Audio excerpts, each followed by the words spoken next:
King George had a 60-year reign. He won glory, power, and lots of fame. He tried to end the party of Whigs, tried to make Parliament follow him.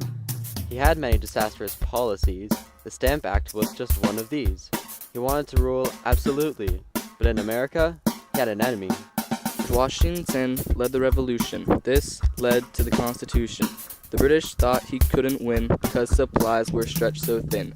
In the end, George W. persevered, and the British just ran in fear. When Washington became president, the revolt's success was evident. Life in the colonies was getting bad. The colonists were getting mad. The colonists were getting more and more taxed.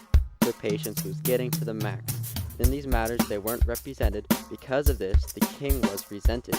Boston Massacre was a horde. This led to the Revolutionary War.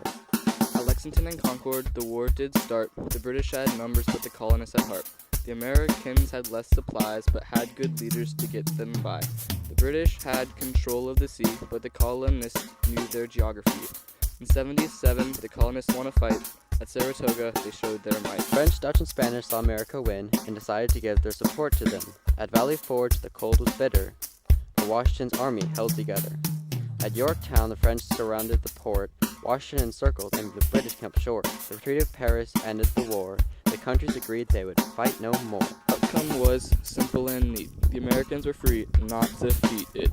The U.S. was independent, a new nation. The Constitution was their creation. The government was based off Enlightenment thinkers. Checks and balances were just one of their features. New beginning, nothing could stop them. America, the land of freedom.